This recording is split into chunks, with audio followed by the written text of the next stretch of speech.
what if I told you guys you're currently looking at, well, barely, but yeah, you're looking at a chassis for a 1/7 scale hybrid RC car. It will use a 4-stroke power system rather than using a traditional 2-stroke nitro engine. I will not lie to you guys, I suffer from kind of being kind of retarded.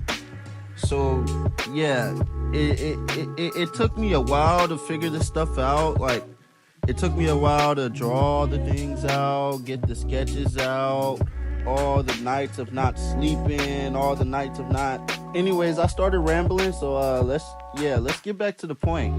So yeah, at this point, this is what you're seeing. It took me about a year to do, but through it all, I can generally say that I'm pretty proud of where I'm at right now, man. I can say that, yeah, I'm pretty happy with where we're at, where it's turning out to be, how it's looking, you know, if that makes sense, you know, grammar. But yeah, man, I feel like this thing is going to be pretty cool once it comes out.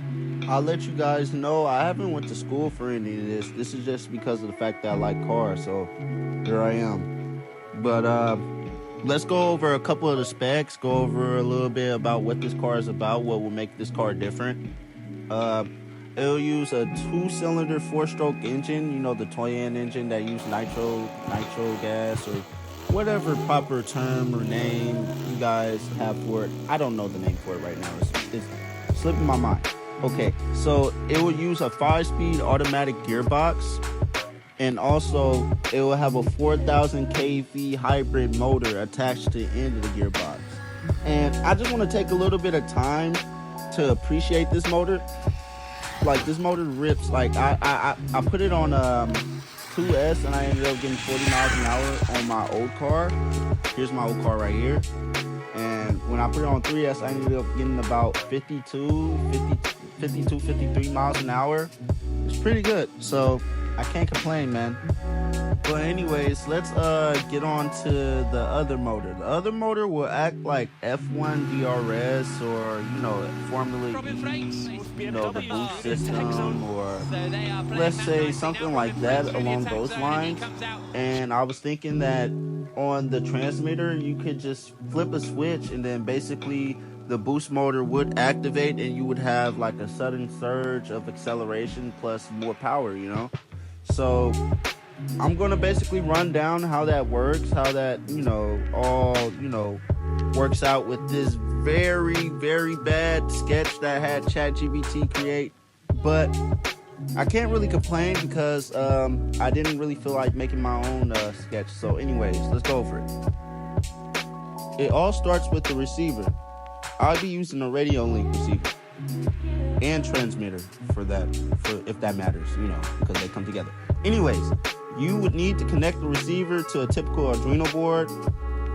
You also need a breadboard. It would connect the Arduino to the 2 separate ESCs, and the sketch really didn't really show that, so I wanted to say that. Okay. So the receiver is only responsible for transmission of the data between the transmitter and the receiver, while the Arduino has the job of taking the transmitted data from the inputs of the transmitter that is received from the receiver and turning those into commands for the ESCs and the individual servos to carry out. And you guys might notice it says RPM sensors. Yeah, the car would have RPM sensors. The Arduino would have to use what are they called? Infrared sensors. Yeah, they would use infrared sensors, and they would have 3 for each individual motor shaft. Well, not 3, but 2 for the electric motors and 1 for the flywheel for the 4-stroke motor. And this would help with the Arduino matching RPM, so you would have a smooth power delivery rather than it being jumpy, jolty, and all over the place. You know, you don't want that. So yeah, let's get on to my plans for the future. What is it that I'm doing this for? Why am I doing this?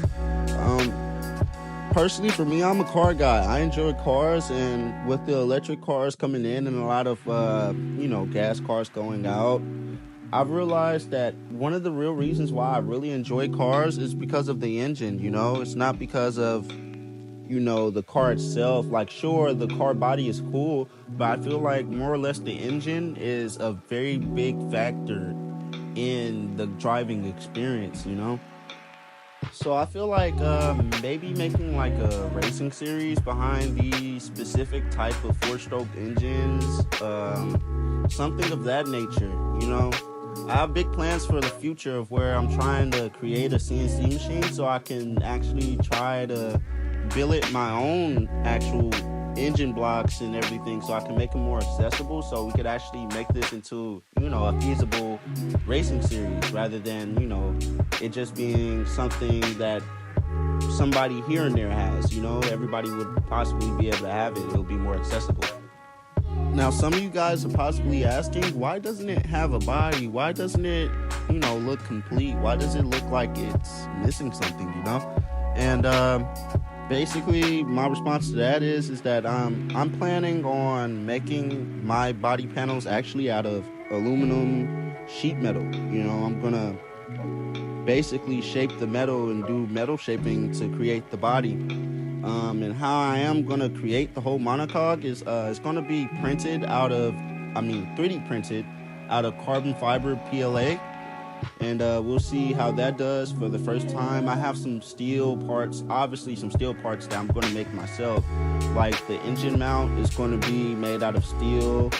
So basically what it is that I'm trying to say is that the engine bay is going to be heat resistant. I'm going to use materials to make sure that the heat is more dissipated evenly in the engine bay, so we don't have any problems of anything, you know, becoming too hot, have any problems of anything melting, this, that, and the third.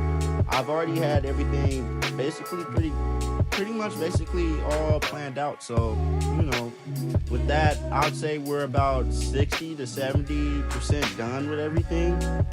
The reason why you guys aren't seeing any motor mounts, any differentials, any type of gearing axles is because the same thing applies with the axles and things. I've been doing a lot of research on 3D printed RC car parts, and main problem I've seen is drive shafts wobbling and not being rigid enough. So I have some plans on like what it is that I could do, and one of the plans that I am thinking about doing is making so basically my plan is to with the axles is to hollow them out.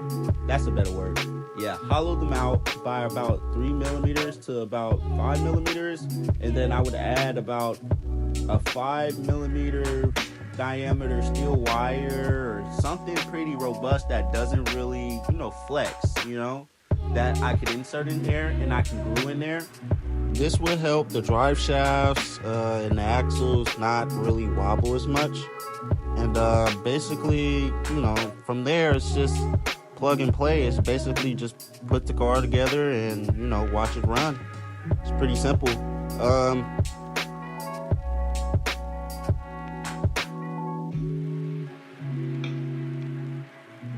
The car takes a lot of inspiration from LMDH. It has some inspiration from F1, but more or less, I wanted this car to be very, very, very grippy, you know, but I didn't want it to have like extremely big wings, this, that, and the third of things of where I would have to really just, you know, keep on creating them and keep on going back and forth with different setups, this, that, and the third. I just wanted something that was more, you know, simple. So for this car, I went with a more or less ground effect type of thing, a ground effect type of effect of where it's going to have skirts that are made out of rubber, and it has Venturi channels to make sure that the air that gets underneath the car is pressurized to low pressure from high pressure. So we'll see how that works. Hopefully I'm explaining that right. I think I am, but maybe I'm not. Who knows? Anyways, you guys should tune in next week. I'm going to try to release a video every week of an update of where I'm at.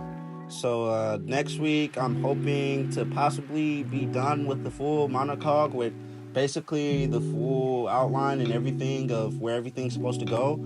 And I'm going to start creating the gearing and the axles and everything that will be going in there. So, you know, I basically made the dimensions in my mind. I just have to, you know, create them now. So this is me signing off, and hopefully I'll see you guys next week. Drop a like, subscribe, please please leave a comment if you guys have any questions, or if you guys seen anything that might be out the ordinary that, you know, you can just spot out. That would be really appreciated, you guys. All right, man. Guys, have a good new year. Have a good late Christmas. Hopefully you guys enjoyed the time with your family, because I know I did. But yeah, have a good rest of your day.